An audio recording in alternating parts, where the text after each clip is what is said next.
Hello बच्चों, class 12 physics का chapter number 1 वैद्युत आवेश तथा क्षेत्र। आज हम वैद्युत आवेश के बारे में और उसके बारे में जानेंगे। तो वैद्युत आवेश क्या होता है तो हम बताएंगे, किसी पदार्थ का वह गुण जिसके कारण किसी दूसरी वस्तु को आकर्षित या प्रतिकर्षित करे तो क्या कहलाता है? वैद्युत आवेश कहलाता है। तो क्या बताया गया?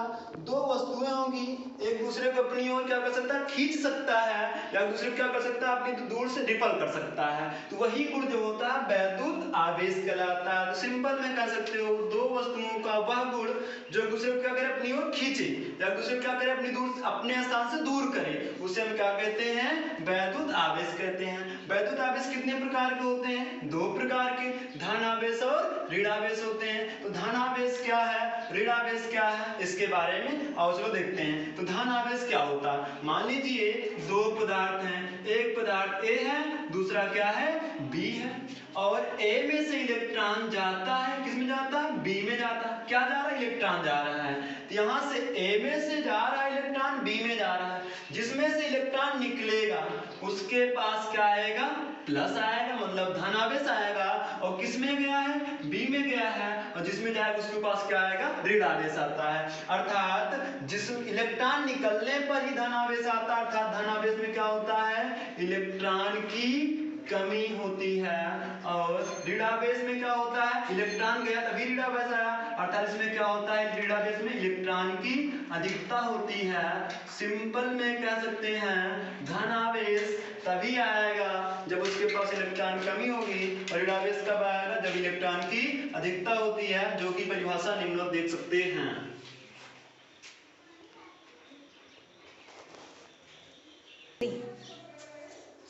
एग्जाम्पल, कांच की छड़ को रेशम से रगड़ने पर कांच की छड़ क्या होती? धन आवेश। अर्थात जब कांच अकेले था, कांच को लिए थे और उसको रेशम मतलब किसी दूसरे चीज के पास ले जा रहे थे, उसमें कोई आवेश का गुण नहीं था, अर्थात किसी दूसरी वस्तु को आकर्षित या प्रतिकर्षित नहीं करती थी। जैसे ही कांच की छड़ को रेशम से रगड़े तो कांच की छड़ धनावेशी, अर्थात उसमें से इलेक्ट्रॉन निकल गया और किसमें गया? रेशम में गया। तो जिसमें जाएगा वो क्या होता है? ऋण आवेश। पहले ही बता दिया गया।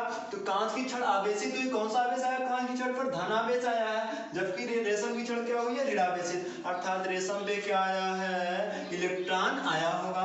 बिल्ली की खाल, दूसरा एग्जाम्पल है, बिल्ली की खाल जो होती है उसको जब रगड़ा नहीं गया तो उसके ऊपर कोई आवेश नहीं था, लेकिन जब बिल्ली की खाल को आबनूस की छड़ से रगड़ते हैं तो बिल्ली की खाल क्या हो जाती है? धनावेशित, और जबकि आबनूस की छड़ क्या हो जाएगी? ऋणावेशित। अर्थात आबनूस से रगड़ने पर इलेक्ट्रॉन निकल जा रहे हैं। किसमें से निकल जा रहे हैं? बिल्ली की खाल से। और किसमें गए हैं?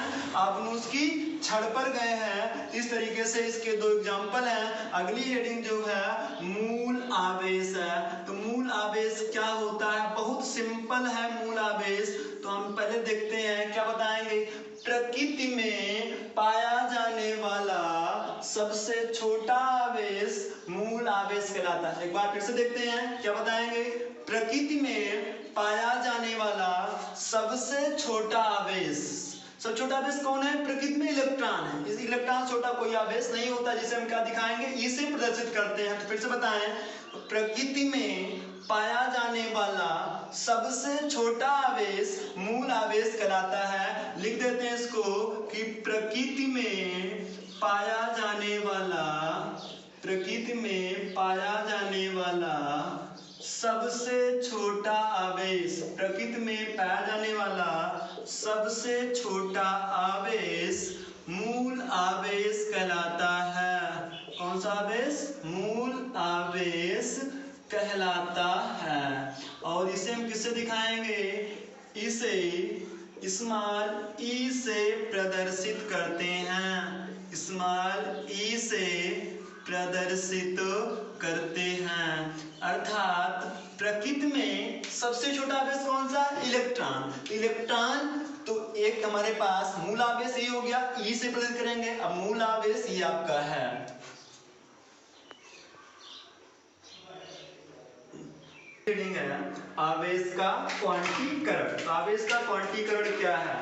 किसी वस्तु पर आवेश ई या ई का पूर्ण गुणज के रूप में जाता है उसे हम क्या कहेंगे, आवेश का क्वांटीकरण कहते हैं। क्योंकि बताया गया मूल आवेश किससे दिखाते हैं, ई से दिखाते हैं, और सबसे छोटा आवेश क्या है, मूल आवेश ई ही है। तो किसी में जाना है, अर्थात कहने का मतलब इलेक्ट्रॉन, सोचे कि इलेक्ट्रॉन 1.5 इलेक्ट्रॉन चला जाए, 2.5 इलेक्ट्रॉन चला जाए, ऐसा संभव नहीं है, क्योंकि प्रकृति में सबसे छोटा पाया जाता है। जब सबसे छोटा ही है तो उसको हमको तोड़ना संभव नहीं। जैसे बाजार में जाते हैं, यही मार्कर ही है तो हम ये कहेंगे हमको 1.5 मार्कर दे दीजिए, ये तो फालतू वाली बात हुई। अर्थात आवेश होगा वह तो 1 ही होगा, वह तो 2 ही होगा, या तो 3 ही होगा, डॉट डॉट, अर्थात तो पूर्ण गुणज के रूप में जाएगा।